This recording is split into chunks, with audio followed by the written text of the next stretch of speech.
자, 12강 2번 달고 범위 진도를 좀 나가도록 하겠습니다.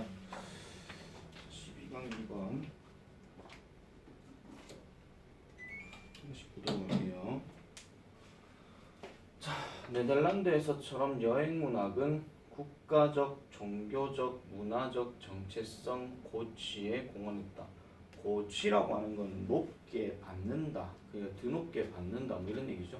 한마디로 이제 얻는 거예요. 그러니까 뭐 성취 뭐 이렇게 생각해 주시면 되는 거고요. 자, 1번 문장부터 한번 보도록 하겠습니다. 얘는 오늘도 안 되고. 자, 초기의 현대 독자들, 그러니까 뭐에 대한 여행 이야기들 이렇게 나오잖아요. 자, 초기의 여행 이야기들의 현대 독자들, 초기 현대 독자들은요, were likely to be, 아마도 뭐였을 것 같다라고 얘기합니다. 자, 여기 be가 들어갔고 interested가 들어갔으니까 뭔가에 흥미를 가졌을 것 같더라, 이런 얘기예요. 뭐에? in the descriptions of far off peoples and places 하니까 멀리 떨어져 있는 사람들이나 장소들을 묘사하는 데 있어서 뭔가 관심을 가졌을 것이다 라고 이렇게 얘기를 합니다. 초기의 여행 이야기들의 독자들은 그랬다는 거죠. 초기의 여행 이야기들에 관련된 거는 당연히 그 먼 장소에 있는 사람들의 어떤 이야기, 그 다음에 그 먼 장소라는 그 자체에 대한 이야기, 이런 것들에 흥미를 가졌을 거라고 얘기합니다. 그렇지만 travel literature는, 여행 문학이라고 하는 것은 has also historically, 역사적으로 served 해왔다는 얘기니까 뭔가 기여해왔다라고 얘기를 하죠. 뭔가 제공해왔다 이렇게 생각하시면 돼요. 뭘 제공했는데? to promote, 뭔가를 증진시키도록 또는 촉진시키도록 제공해왔다라는 겁니다. 여행 문학입니다. 여행 이야기가 아니고 이건 여행 문학입니다. 그래서 뒤에 보니까 국가적, 종교적, 그리고 문화적인 identity, 요거는 일단 동그라미 좀 칠게요. 정체성. 그러니까 이러한 정체성에 또 뭐를 했을 것이다, 뭐 기여를 했을 것이다, 이렇게 얘기를 합니다. 근데 아까 왜 우리가 be likely to 같은 경우는 그랬을 것 같다라고 얘기했지만은 but 다음에 나오는 동사는 그냥 그랬다로 끝났잖아요. 그러니까 여행 문학이라고 하는 것은 말 그대로 국가적, 종교적, 뭐 기타 등등의 어떤 정체성에 뭐 기여를 해 왔다, 이렇게 과거 있는 그대로 이렇게 생각해 주시면 됩니다. 자, 그래서 이 사람은요, has suggested, 시사했습니다. 뭐를요? The struggle to control the sea 하니까 우리 흔히 말해서 바다를 통제하려고 하는 노력이에요. 바다를 통제하려고 하는 노력이 was important aspect 하니까 중요한 측면이었다라는 거죠. 뭘 중요한 측면이었는데요? 자, the emerging Dutch identity. 그러니까 네덜란드의 정체성이 등장하는. 그러니까 뭔가 등장하는 네덜란드의 정체성이에요. 등장하는 네덜란드의 정체성에 대한 중요한 측면이 바로 바다를 통제하는 노력이었더라. 됐습니까? 자, 그래서 이 정체성이라는 것이 어떤 것이냐 하니까 원하는데, 보통 우리가 저기 윈하는 단어가 뭐 주어, 윈, 명사 이렇게 들어가면 뭐뭇은 얻었다 하는 표현 나오잖아요. 그래서 이거는 얻었다, acquired 느낌으로 가지면 돼요. 그러니까 얻었는데 뭐를 통해서? transformative ideas 하니까 변형의 힘이 있는 이러한 역경을 통해서 얻게 되어지는 정체성이라는 겁니다. 자, 요 말이 일단 조금 중요한데요. 변형의 힘이 있는 역경들, 이게 무슨 말이에요? 한마디로 그 나라가 계속적으로 변화를 가지면서 그 변화 속에서 역경들이 있었겠죠. 그러면 그것들을 통해서 얻게 되는 정체성이란 거예요. 왜 우리나라도 왜 뭐 옛날 고려시대 때 뭐 중국의 여러 나라한테 침략을 받으면서 고생을 하다 보니까 우리만의 정체성을 가져야 되겠어, 이런 얘기 한 번씩 나오잖아요. 그래서 가장 대표적인 게 뭐 몽골 침입 때 우리가 뭐 불교의 힘으로써 뭔가 조금 일으키자 정체성을 찾아 해가지고 만든 게 뭡니까? 팔만대장경, 이런 식으로 그렇게 생각해 주시면 되는 거예요. 자, 그래서 그 떠오르는 네덜란드의 정체성에 대해서 땡땡 해놓고 뒤에 나오는 거는 이거에 대한 부가적인 설명이라고 해주시면 되는 거죠. 그래서 이거를 사이먼 샤마라고 하는 사람이 시사했더라라고 이렇게 얘기를 합니다. 자, 그래서 stories describing Dutchmen perceiving 뭐 이렇게 들어가는데, 일단 stories가 들어갔으니까 이야기들은 이야기들이고요. describing 설명하고 있는, 묘사하고 있는, 뭐를 묘사합니까? 네덜란드 사람들의 어떤 preserving 하는 거, 그러니까 네덜란드 사람들이 견뎌내고 있는 것을 묘사하는 거. 자, 이거 해석하실 때 네덜란드 사람, 그러니까 견디고 있는, 견뎌내고 있는 네덜란드인들을 묘사하는 이야기. 이렇게 해석해 주시면 돼요. 이걸 뭐 동명사라고 얘기하기도 하는데 뭐 현재 분사로 해도 뭐 상관은 없습니다. 이게요. 근데 어차피 중요한 거는 이게 지금 견디는 것 자체가 누가 견뎌요? 네덜란드인들이 견디는 거죠. 그래서 뭐에 맞서서 in the face of a tremendous difficulty 엄청난 difficulty 이렇게 들어가는데 아까 우리가 나왔던 ordeal 있었죠? 그거랑 같은 의미라고 보시면 돼요. 그러니까 엄청난 역경들의 직면에서 이 네덜란드 사람들이 견뎌내는 것을 묘사하는 이야기들이 gave 줬다라고 얘기하죠. 이 네덜란드인들에게 뭐를 줬다? something을 줬대요. 어떤 something이냐? similar to the heroic epic 합니다. 영웅적인 서사시와 유사한 것들을 네덜란드인들에게 줬다라는 거죠. 그럼 이 서사시가 어떤 서사시냐니까 form the essence of what 하니까 어떤 것에 대한 본질을 형성하는 거예요. 그럼 이것이 어떤 것이냐니까 what it meant to be 이렇게 들어가는 거죠. 밑에 지금 설명이 아마 따로 안 나와 있지 싶은데 자, 그것이 되어지도록 의도되어지는. 그러니까 그것이 뭐가 되도록 네덜란드인이라고 의도되어지는 것이라는 거예요. 언제요? 17세기에. 이렇게 얘기하는 거죠. 그러면은 자, 요거는 가져오니까 어차피 필요가 없는 거고요. 다시 말해서 네덜란드인들이 되어야 하는 것이에요. 그냥. 네덜란드인들이 되기로 의도되어지는 이 것에 뭔가 본질을 형성하는 영웅적인 서사시와 유사한 것들을 저 엄청난 역경들이 줬다라고 얘기하는 겁니다. 그럼 엄청난 역경, 그 엄청난 역경을 통해서 견뎌내는 것을 가지고 영웅적 서사시. 그리고 왜 영웅은 언제 나와요? 한마디로 뭔가 힘든 상황에서 이겨내려고 할 때 영웅이 등장하는 거죠. 승리를 했을 때 바로 영웅이 등장하는 거야 라는 유명한 농구 감독의 어록도 있습니다. 자, 그 다음 넘어가 볼게요. 자, 그래서 through stories like those presented in travel literature 합니다. 자, through가 뭐뭇을 통해서고 여기까지 콤마가 들어갔죠. 그러면은 여행 문학에서 제시되어지는 이러한 것들과 같은 이야기들을 통해서 이런 것들을 통해서 이 네덜란드인들은요 represented 표현했습니다. 그들 자신을 표현했다라는 거죠. 뭐 함으로써 by creating a type of hearing myth 하니까 영웅적인 신화, 일종의 영웅적인 신화를 만들어냄으로써 그들 자신을 표현했다라고 얘기합니다. 우리 이렇게 고생해서 나온 민족이야 뭐 이런 식으로. 그래서 this was a myth in the sense of a popular conception of a person or thing. 여기까지 일단 끊을게요. 뭐 사람이나 사물의 어떠한 대중적인 개념이라는 의미에서 그것은 신화였습니다. 그러니까 뭐 허구였다 이런 얘기죠. 그래서 이것이 어떤 것인데요? 과장하거나 이상화시키는 것. 다시요. 진실을 과장하거나 이상화시키는 사람이나 사물의 대중적인 개념이라는 의미에서 이것은 뭐였더라? 신화였더라, 허구였더라 라고 이렇게 얘기를 하고 있어요.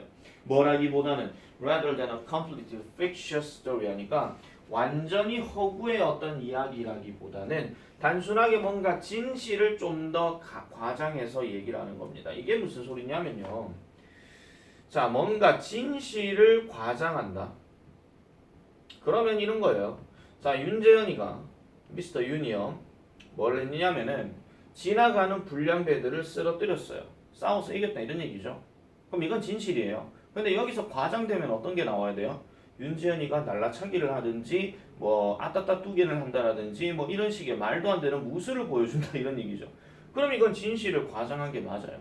그런데 완전히 허구의 이야기는 뭐가 되는 거예요? 그냥 그렇게 되지도 않을 것들에 대해서 너무 과장해서 얘기하는 거. 완전 말 안 되는 소리죠. 그러니까 예를 들면 이런 거예요. 윤재현이가 누굴 쓰렀다 이러면 끝나는 건데 갑자기 윤재현이가 하늘에서 내려와 구름을 타고 나타났다 이렇게 얘기하면 말이 안 되잖아요. 그죠? 그러니까 그렇게 생각해 주시면 되는 거죠. 그래서 여기서는 일단 중요한 게 진실을 과장하거나 이상화시키는 사람이나 사물의 대중적인 어떤 의미에서 이것은 신화였더라 라고 이렇게 얘기를 합니다. 자, 요게 원래 문제가 무관한 문장 고르기였기 때문에 문장 개수는 총 5개예요. 5개고 여기서 이제 문제를 삼아서 낼 수 있는 것들은 뭐 단순하게 이제 어법 같은 거는 낼 수 있겠죠. 가장 대표적인 어법 같은 경우는 어떤 것이 있냐면 여기 completely 있죠. 요게 지금 fictitious 꾸며주는 부사입니다. 요거 하나 좀 생각해 주시면 되겠고요. 자, 그 다음에 또 어떤 게 있냐면은 거기 아까 우리 그 세 번째 문장에 거기 what it mean to be의 그 what 있잖아요. what. 요것도 어법상 판단으로 조금 생각을 해주시면 될 것 같고요. 그 다음에 또 경우에 따라서는 어휘 변형도 가능하기는 한데요. 이게 이 단어와 이 단어가 둘 다 나와 있으면 이 두 단어가 다 나와서 어휘 변형을 얘기하진 않아요. 그래서 하나가 빠지고 요거 하나 갖고 얘기하든지 요거 하나 갖고 얘기하든지 이런 식으로 조금 장난도 칠 수 있다. 이렇게 보시면 되겠습니다. 뭐 문장 3인 문제는 일단 가능성이 떨어지고요. 오히려 뭐 순서 문제나 이런 것들이 출제 가능성이 있더라. 이렇게 보시면 되겠습니다. 자, 4번 넘어가 볼게요.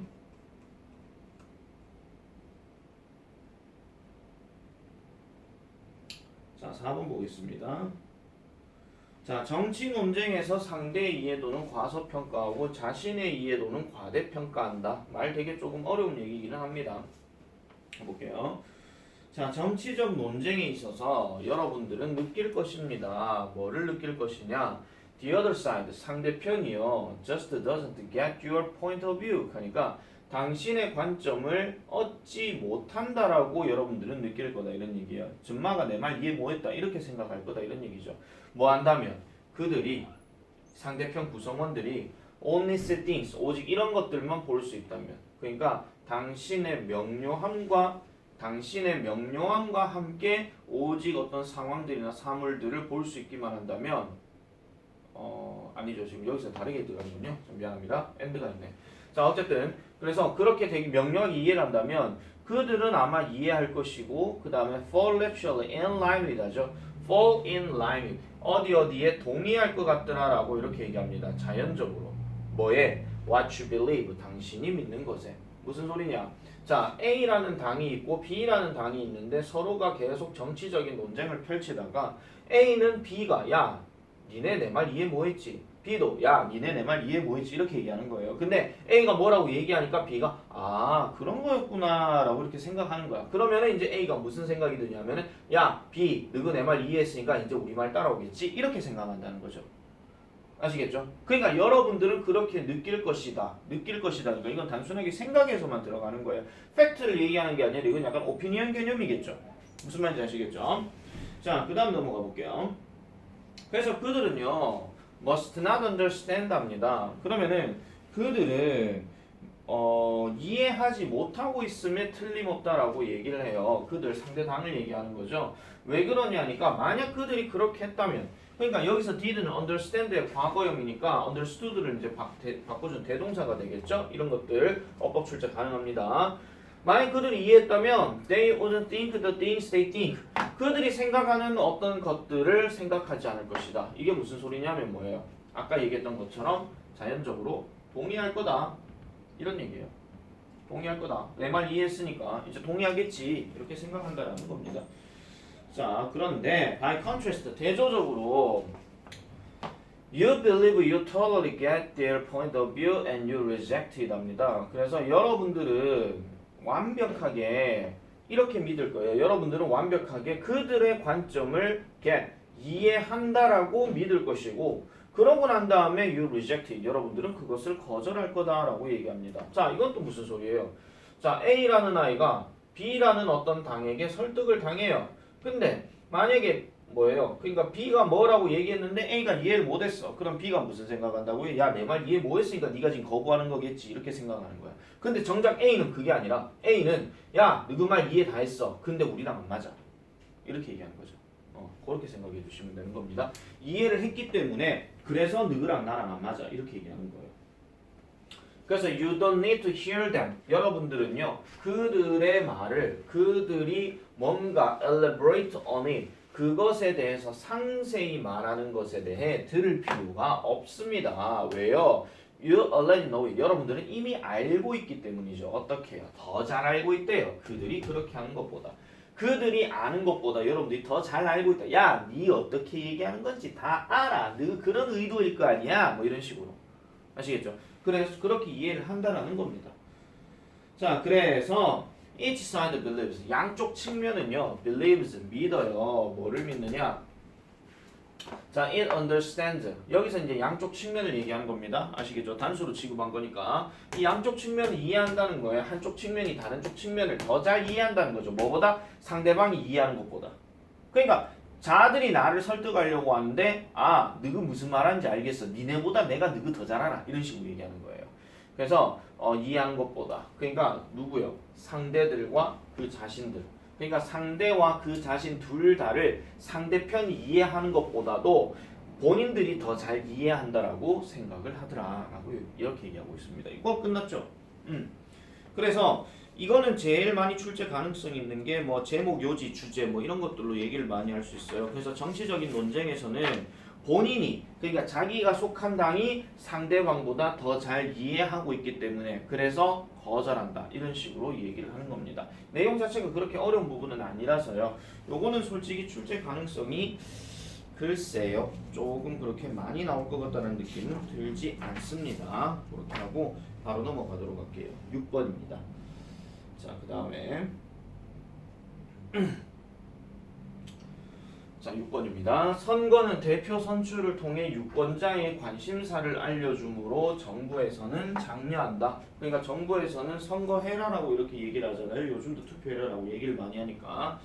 자, elections are an important part of political systems in many countries. 자, 선거들이라고 하는 것은 중요한 부분입니다. 정치적인 시스템에 있어서 어디에? 많은 나라들에게. 그럼 이 많은 나라들 이렇게 해놓고 both가 나왔고 A가 들어갔으니까 누구에게 있어가지고 정부들에게 있어서 그리고 많은 집단들에게 있어서 이렇게 얘기하는 거죠. 그러니까 within and between countries 하니까 이거는 뭐예요? 나라 안도 될 수 있고 나라 사이도 될 수 있는 거 그렇게 얘기를 하는 겁니다. 그러니까 어쨌든 정부와 많은 집단 내에서 많은 어떤 나라들의 정치적인 시스템에 있어서 선거라고 하는 것이 중요한 부분이다라고 이렇게 얘기를 하고 있어요.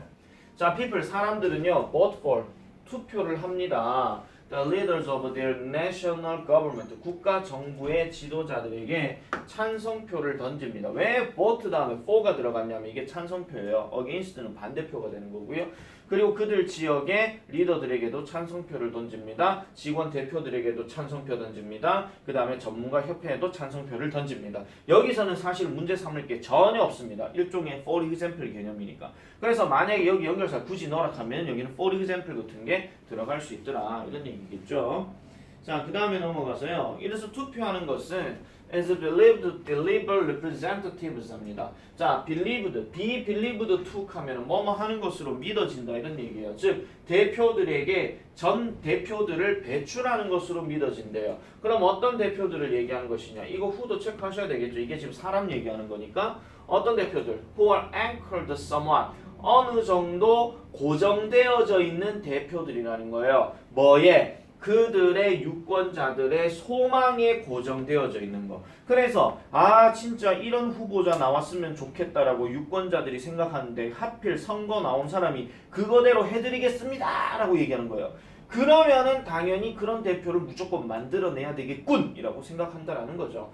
그리고 그렇게 되면서 투표라고 하는 것은 뭐로 보여진다? as a vital input 필수적인 투입으로 여겨진다는 거예요. 뭐 하는데? 구체적인 어떤 흥미들을 찾아내는 데 있어서 뭐를요? 투표 인구에. 그럼 여기서 투표 인구가 누구겠습니까? 아까 얘기했던 유권자 얘기하는 거겠죠. 그 유권자들의 구체적인 관심을 발견하는 데 있어서 필수적인 투입으로서 여겨진다. 왜 투입입니까? 종이 딱 해가지고 거기다 딱 집어넣는 게 투입이잖아요. 인풋.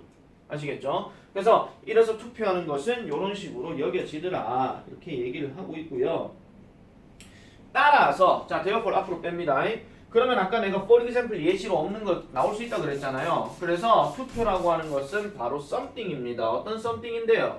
정부가요 일반적으로 소망하는 거예요. 장려하기를 소망하는, 권고하기를 소망하는 이러한 something이고요. 그 다음에 and policymaker 정책 입안자들, 정책을 만들어내는 사람들이 may be asked to recommend intervention 간섭을 권고하도록 요구되어질지도 모르는 그러한 것이라고 얘기를 합니다. 그럼 이런 간섭이 어떤 간섭이냐? That would increase voter turnout 하니까 이란 투표수 또는 투표율을 증가시킬 것 같은 간섭을 권고하도록 요구되어질지도 모른다라고 이렇게 얘기를 하고 있어요. 자, 콤마 찍고 엔드가 이렇게 있기 때문에 여기는 따로 논다라고 생각하시면 돼요. 여기도 따로 노는 거고요. 알겠죠? 주어 동사 두 개 있다라고 그냥 생각해 주시면 되는 겁니다. 자, 그래서 호주와 같은 몇몇 국가에서는 시민들에게 벌금을 부과합니다. who나 vote, 투표하지 않는 사람들에게. 그 다음에 other simply set up polling places 하니까 다른 나라들은요 단순하게 투표하는 장소들을 설치하고요. 그 다음에 and treat people, 간청합니다 사람들에게. 자, 요 단어랑 동의어가 뭐냐면은 뭐 bank 같은 거 이렇게 생각해 주셔도 돼요. 뭐 간청하다, 구걸하다 이런 얘기죠. 그래서 요 자리 별표치입니다. 이거 법 판단 가능하니까요. 간청합니다 사람들에게 come, 오라고. 투표소 설치했으니까요 제발 좀 오세요. 이런 식으로. 우리나라가 그런 예시 중에 하나겠죠. 됐습니까? 자, 그래서 이 글의 내용은 뭐냐면은 투표에 대한 중요성 이런 것들에 대해서 단순 논리로 얘기를 하고 있더라. 그래서 내용 자체가 어려운 부분이 아니기 때문에 이것도 이렇게 하고 넘어가도록 하겠습니다. 자, 12강 마지막 8번입니다.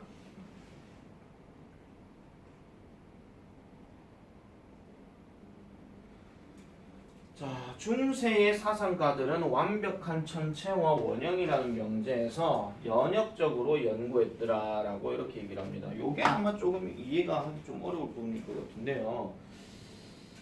자, 중세 사상가들에 관해서 it was taken, 받아들여졌습니다. 의심할 수 없는 사실로요. 자, 의심할 수 없다는 얘기는 당연히 뭐겠습니까? 내추럴이죠. 자연적인 사실로 받아들여졌어요. 뭐가요? 천체가, 즉 그 흔히 말하는 천국이라고 하는 것이 어떻다라고요? 완벽하다라고 하는 것은 의심할 것이 없는 것으로 받아들여졌대요. 그리고 따라서 all motion in heaven, 천국에 있는 모든 움직임은 have to display perfection, 완벽함을 보여줘야 되고요. 그리고 따라서 be circular, 순환적이 돼야 됩니다. 그러니까 뭐 원으로서 완전해야 된다라는 거죠. 다시 말하자면 there was no scope for irregularities 하니까 불규칙한 것에 대한 여지는 없었다라는 겁니다. 왜? 완벽하니까. 어디에서? 천체들, 천구들 내에서는 불규칙한 것은 no scope, 영역이 없다라고 이렇게 얘기를 하는 거예요. 한마디로 아시겠죠? 그러니까 완벽하기 때문에 그렇게 얘기를 하고 있는데, 그래서 이러한 믿음은요, 자, 요거 달고 스타일 이런 것도 시험 문제 나올 수 있습니다. 아시겠죠? 자, 이러한 믿음은요 끔찍한 문제들을 야기했습니다. When it came to 뭐뭐에 관해서 끔찍한 결과를 만들어냈다라고 얘기를 하는데요. 끔찍한 문제인데 이 끔찍한 문제가 뭐냐니까 observing the orbits of the planets, 이러한 행성들의 궤도들을 관찰하는 데 있어서 끔찍한 문제들을 야기했대요. 또 어떤 것도 있더라? 그것들의 retrograde motion, 역행하는 움직임, 이런 것들에 있어가지고도 엄청난 문제를 일으켰대요. 자, 어떻게든지 무슨 말이냐니까 what was observed, 관찰되어졌던 것은 had to be resolved, 그러니까 뭐가 되어져야 되더라? 뒤에 보니까 완벽한 원들이라는 관점에서 해결되어져야만 했더라라고 얘기를 하죠. 그러니까 뭔가 역행하고 뭔가 조금 불규칙한 것들이 뜩 나오니까 야, 천국은 완전한 거잖아. 그러니까 완전한 게 돼야 되는데 이건 뭔가 조금 고장난 것 같아. 그래서 뭔가 해결돼야 될 것 같아 라고 이렇게 생각을 하더라는 겁니다. 자, perfect circles가 빈칸 대비라고 나와 있는데 perfect가 하도 많기 때문에 내 생각은 조금 달라요. 자, 어쨌든 although, 비록 이러한 어떤 중세 사상가들이 논리적이었다라고 할지라도, 논리적이라고 하는 말은 되게 이성적이죠. 주장 근거 다 있는 거, 그거 얘기하는 겁니다. 중세 사상가들, 서양이겠죠. 이런 사람 그렇다 하더라도 그들은 뭘 했더라? 디덕티브, 별표치입니다. 연역적인 논리를 사용했다라고 얘기를 합니다. 그러니까 뭐 추론 규칙에 따라서 이제 뭔가 만들어내는 게 바로 연역법이라고 이렇게 얘기를 하는 거예요. 자, in other words, 다시 말하자면 그들은 started with principles, 원칙을 가지고 그들은 시작했습니다. 그리고 이론들을 가지고 시작했다라는 거죠. 예를 들어 천체는요, all the realm of perfection, 완벽함의 영역이다라고 하는 이러한 어떤 이론을 가지고 시작했더라라고 얘기합니다. 또 어떤 게 있냐니까 완벽하고 영원한 움직임은 원형이고 그런 다음에는 deduced, 추론했다라는 거예요. What observation ought to follow. 그러니까 이러한 관찰들이 따라야 하는 이러한 것들을 추론했다라고 얘기합니다. 자, 연역적이란 말이 무슨 말인지 몰라서 다시 한번 말씀드리지만요. 원칙이나 이론들을 가지고 먼저 시작하면서 이런 있지? 자, 결론은 이거야. 이런 식으로. 아시겠죠? 그렇게 얘기를 하는 겁니다. 어렵게 생각하지 마세요. 자, 그래서 이것은요. This was in stark contrast to inductive arguments 하니까 귀납적인 주장과는 뭔가 좀 다소 대조적인 것이었는데 이 귀납적이라고 하는 것은 by later, 나중에 사용되어진 거예요. 후기 과학에서 사용되어진 것. 즉 뭔데? 증거라고 하는 것이 수집되어져요. 뭐로써? For framing a theory, 이론을 형성하는 데 있어서의 어떠한 기본들.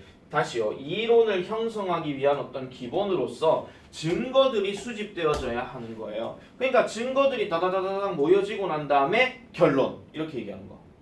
아시겠죠? 그렇게 얘기하는 게 귀납적인 것이다 라고 이렇게 보시면 되겠습니다. 그래서 자, 어떤 천체와 원형이란 어떤 명제에 있어 가지고는 뭐였더라? 연역적 논리를 사용했더라라고 이렇게 얘기하는 거예요. 그러니까 일반적인 사실이라는 게 딱 뭐 이거 있잖아요. 뭐 사람은 죽는다. 소크라테스는 사람이다. 그래서 소크라테스도 죽는다. 뭐 이런 거 있잖아. 뭐 그런 것들 생각하시면 되겠죠. 말 귀납적으로 바꾸면 뭐야? 소크라테스 죽었다. 니체도 죽었다. 뭐 예수도 죽었다. 그래서 이 사람들은 사람이다. 뭐 이런 식으로. 아시겠죠? 그게 귀납적인 얘기니까 그렇게 구분을 잘 해놓으시면 되겠습니다. 아시겠죠? 자, 12강은 이렇게 하고 끝내겠습니다.